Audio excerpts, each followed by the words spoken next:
Item ಯಾವುದೇ ಇರಲಿ try ಮಾಡಿ ಆಚಿ ಚಿಕನ್ ಮಸಾಲಾ. ಒಂದ್ ಕಡೆ ಪೆಟ್ರೋಲ್ ಡೀಸೆಲ್ ದರ ಹೈಕ್ ಆಯ್ತಪ್ಪ, ನಾವು ಸಾರಿಗೆ ಸಂಚಾರವನ್ನ ವ್ಯವಸ್ಥೆ ಮಾಡ್ಕೊಳ್ತೀವಿ, ಅದ್ರ ಮೇಲೆ ಡಿಪೆಂಡ್ ಆಗ್ತೀವಿ, ಮೆಟ್ರೋ ಅವಲಂಬಿಸ್ತೀವಿ, ಬಸ್ಗಳನ್ನ ಅವಲಂಬಿಸ್ತೀವಿ ಅಂದ್ರೂ ಕೂಡ ಅಲ್ಲೂ ಆತಂಕ ಇದೆ ಪ್ರಯಾಣಿಕರಿಗೆ ರಾಜ್ಯದಲ್ಲಿ. ಕಾರಣ ಇವತ್ತು ಮಧ್ಯರಾತ್ರಿಯಿಂದಲೇ ಬಸ್ಗಳು ರೋಡಿಗೆ ಇಳಿಯಲ್ವಾ ಅನ್ನೋದೇ ಕ್ಲಾರಿಟಿ ಇಲ್ಲ. ಕಾರಣ ಸಂಧಾನ ಸಭೆ ವಿಫಲ ಆಗಿದೆ.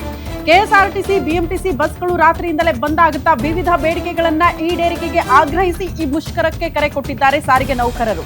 ರಾಜ್ಯದಾದ್ಯಂತ ಸಾರಿಗೆ ನೌಕರರು ಮುಷ್ಕರಕ್ಕೆ ಕರೆ ಕೊಟ್ಟಿದ್ದು, ಟ್ರಿಪ್ ಪ್ಲಾನ್ ಮಾಡಿದ್ರೆ ಕೂಡಲೇ ಅದನ್ನ ಪೋಸ್ಟ್ಪೋನ್ ಮಾಡ್ಕೊಂಡ್ರೆ ಒಳ್ಳೇದು ಅಂತ.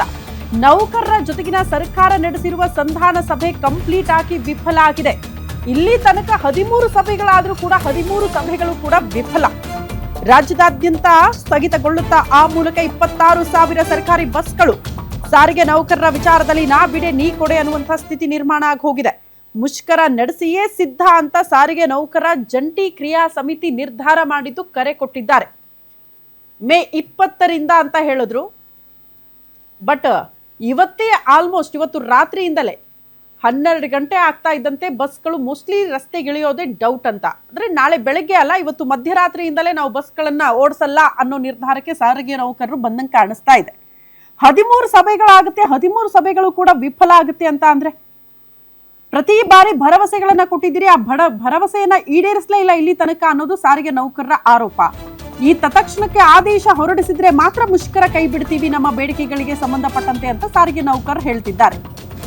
ಇದರ ಮಧ್ಯದಲ್ಲಿ ಪ್ರಯಾಣಿಕರ ಆತಂಕದ ನಡುವೆಯೇ ಹೈಕೋರ್ಟ್ನಲ್ಲಿ ಪಿಐಎಲ್ ಸಾರಿಗೆ ನೌಕರರ ಮುಷ್ಕರಕ್ಕೆ ಬ್ರೇಕ್ ಹಾಕುವಂತೆ ಪಿಐಎಲ್ ಅರ್ಜಿ ಸಲ್ಲಿಕೆ ಆಗಿದ್ದು, ಕೋರ್ಟ್ ಕಲಾಪ ಆರಂಭ ಆಗ್ತಾ ಇದ್ದಂತೆ ಸಾರ್ವಜನಿಕರ ಹಿತಾಸಕ್ತಿ ಅರ್ಜಿ ವಿಚಾರಣೆಗೆ ಬರುತ್ತೆ. ಸರ್ಕಾರದ ಜೊತೆ ಇವತ್ತು ನಡೆಯಲಿದೆಯಾ ಅಂತಿಮ ಸುತ್ತಿನ ಮಾತುಕತೆ ಅನ್ನೋದು ಪ್ರಶ್ನೆ. ಇಂದು ಸಂಜೆ 5 ಗಂಟೆವರೆಗೂ ಜಂಟಿ ಕ್ರಿಯಾ ಸಮಿತಿ ಡೆಡ್ಲೈನ್ ಕೊಟ್ಟಿದೆಯಂತೆ. ಅಷ್ಟರಲ್ಲಿ ನಮ್ಮ ಬೇಡಿಕೆಗಳಿಗೆ ಸಂಬಂಧಪಟ್ಟಂತೆ ಒಂದು ಕ್ಲಾರಿಟಿ, ಒಂದು ಆದೇಶ ಹೊರಬಿದ್ರೆ ಓಕೆ, ಇಲ್ಲ ಅಂತ ಅಂದ್ರೆ ಮುಷ್ಕರ ಮಾಡೇ ತೀರ್ತೀವಿ ಅಂತ ಹೇಳ್ತಿದ್ದಾರೆ.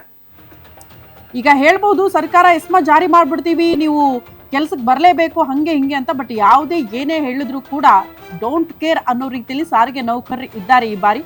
ಸೊ ಏನ್ ಬೇಡಿಕೆ ಅವ್ರಗಳದ್ದು ಅಂತ ನೋಡ್ತಾ ಇದ್ದೀರಿ. 38 ತಿಂಗಳ ಬಾಕಿ ವೇತನ ಹಿಂಬಾಕಿ ತಕ್ಷಣ ಬಿಡುಗಡೆ ಆಗ್ಬಿಡಬೇಕು ಅನ್ನೋದು ಪ್ರಮುಖ ಬೇಡಿಕೆ. 24 ತಿಂಗಳ ವೇತನ ಹಿಂಬಾಕಿ ನೀಡೋದಾಗಿ ಸರ್ಕಾರ ಹೇಳಿತ್ತು. ಮೊದಲ ಹಂತದಲ್ಲಿ 450 ಕೋಟಿ ಅನುದಾನ ಕೂಡ ಬಿಡುಗಡೆಯಾಗಿದೆ. ಜನವರಿ 2024ರಿಂದ ವೇತನ ಪರಿಷ್ಕರಣೆ ಆಗಬೇಕು ಅನ್ನೋದಕ್ಕೆ ಸಾರಿಗೆ ನೌಕರರು ಪಟ್ಟು ಹಿಡಿದಿದ್ದಾರೆ.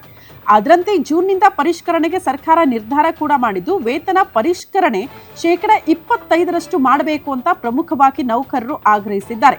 25% ಬದಲು 12.5% ಹೆಚ್ಚು ಮಾಡೋದಕ್ಕೆ ಸರ್ಕಾರ ನಿರ್ಧಾರ ಮಾಡಿದೆ. ಬಟ್ ಅದಕ್ಕೆ ಸಾರಿಗೆ ನೌಕರರು ಒಪ್ಕೊಳ್ತಾ ಇಲ್ಲ. ಈಗ ಸರ್ಕಾರದ ಮುಂದೆ ಇರುವಂತಹ ಆಪ್ಷನ್ಗಳು ಏನು? ಹಿಂಗೆಲ್ಲ ಬೇಡಿಕೆ ಇಡ್ತಿದ್ದಾರಲ್ಲ ಸಾರಿಗೆ ನೌಕರರು ಅನ್ನೋದನ್ನ ಪ್ರಶ್ನೆ ಮಾಡಿದ್ರೆ ಸರ್ಕಾರ ಹೇಳುತ್ತೆ, ಪರ್ಯಾಯ ವ್ಯವಸ್ಥೆ ಮಾಡ್ಕೊಳ್ತೀವಿ ಬಿಡ್ರಿ, ಖಾಸಗಿ ಬಸ್ಗಳನ್ನ ರಸ್ತೆಗಿಳಿಸ್ತೀವಿ, ಅವ್ರನ್ನ ಓಡಿಸ್ತೀವಿ, ಇಲ್ಲ ಆ ಚಾಲಕರನ್ನ ಕರ್ಕೊಂಡು ಬರ್ತೀವಿ, ಹಂಗಾಗಿ ಸರ್ಕಾರಿ ಬಸ್ಗಳನ್ನ ಓಡಿಸ್ತೀವಿ ಅಂತ. ಈ ಹಿಂದೆ ಹಂಗೆ ಮಾಡಿದೆ ಸರ್ಕಾರ. 2021ರಲ್ಲಿ ಬಳಸಿದಂತೆ ಖಾಸಗಿ ಬಸ್ಗಳನ್ನ ಬಳಕೆ ಮಾಡೋದೇ ಮೂಲ ಉದ್ದೇಶ ಸರ್ಕಾರದ್ದು.